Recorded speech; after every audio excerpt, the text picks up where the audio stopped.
Hello বন্ধুরা, কিতা খবর? ভালো আছেন? আশা করি ভালো আছেন। আমিও ভালো আছি আপনারা দোয়ায়। আমি ফার্স্টে একটা রিকোয়েস্ট করবো, ভিডিওটা বেশি করে শেয়ার করবা। ও ভিডিওর উপরে আপনারা সবাই একটা ভিডিও বানাইবা। তো বিগত কয়েকদিন ধরে আপনারা ভিডিও যাত্রা বাত্রা ইউটিউব ফেসবুক আমরা করিমগঞ্জ ডিস্ট্রিক্টের নাম চেঞ্জ হয়ে গেছে শ্রীভূমি। শ্রীভূমি বলতে আমি তোমাদের কই, আমরা যে নাম আসলো করিমগঞ্জ ডিস্ট্রিক্ট ওটা চেঞ্জ হয়ে গেছে শ্রীভূমি হিসাবে। তখন এটা নিয়ে বিরুদ্ধে ভিডিও বানানো হয়েছে, আমরা এবার বিরুদ্ধে ভিডিও বানাইছি। তো আমি ওটা চাই ভাই বানাইছি বিরুদ্ধে ভিডিও, আমিও বানাই, আর যাতে আরো মানুষের ভিডিও বানাও। আর ভিডিও আমি স্ক্রিন লাগে আপনারা সবাই দেখতে পারবা। দেখি আপনারা ভিডিও ক্লিয়ার লাগবে না লাগবে আপনার কমেন্টে মতামত জানাইবা। কৰিমগঞ্জৰ নতুন নাম শ্ৰীভূমি অসমৰ মুখ্যমন্ত্ৰীজনে অকল সাম্প্ৰদায়িক ৰাজনীতি কৰিবৰ কাৰণে কৰিছে। শ্ৰীভূমি নামটো আৰ এছ এছ আৰু বজৰং দলেহে বিচাৰিছিল। শ্ৰীভূমি নামটো হিন্দু মুছলমান কোনো কৰিমগঞ্জৰ মানুহে বিচৰা নাছিল। কৰিমগঞ্জৰ মানুহ কৰিমগঞ্জৰ নামটোক লৈ সন্তুষ্ট আছিলে। আমি দেখিছোঁ যে কৰিমগঞ্জৰ মানুহে কৰিমগঞ্জৰ নামটোক লৈ সন্তুষ্ট আছিলে। কৰিমগঞ্জৰ মানুহে আশা কৰিছিলে যে কৰিমগঞ্জ বিজেপি চৰকাৰৰ দিনত উন্নত হ'ব, গোটেই ভাৰতবৰ্ষ বা গোটেই অসমৰ ভিতৰত মানে গোটেই অসমৰ মানচিত্ৰত কৰিমগঞ্জ 1 নম্বৰ হ'ব উন্নয়নৰ ক্ষেত্ৰত। এতিয়া কৰিমগঞ্জক নাম দিছে, কৰিমগঞ্জৰ নামটো বদলাইহে 1 নম্বৰলৈ আনিব খুজিছে।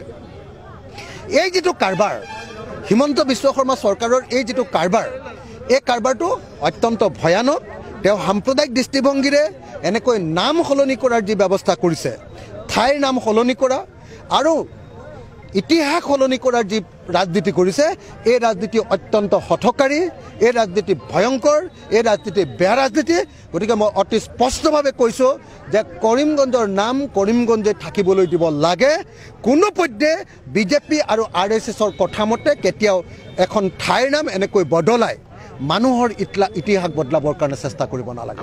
তো আমি আশা করছি আপনারা ভিডিওটা দেখতে পারছেন। ভিডিও দেখতে পারছেন বলতে আমি কোনো কই নাম চেঞ্জ করছে, যে নাম চেঞ্জ করার আমরা বহুত বড় ক্ষতি হয়। ক্ষতি হয় বলতে যারা সরকারি এমপ্লয়ি আছে তারা কিছু নাই, আমরা মতো আম মানুষ যারা আছে তারা Aadhaar card PAN card voter ID অথবা বার্থ সার্টিফিকেট সবার ডিস্ট্রিক্ট চেঞ্জ করা লাগবে কি আবার। ফিনাল ফার্স্ট এটা আসলো করিমগঞ্জ, আর আমার এটা ওই গেছে শ্রীভূমি, ওটা আবার চেঞ্জ করে শ্রীভূমি করতে লাগবো। এর লাগে আমরা ওটাও চাই যে আমরা যে নাম যেটা আছে করিমগঞ্জ ওটাও থাকতে চাই। আপনারা সবার যদি মতামত থাকে করিমগঞ্জ নাম যে আসলে ওটা নাম জায়গার থাকার, আপনারা সবাই ভিডিওটা শেয়ার করবা, কমেন্ট করবা।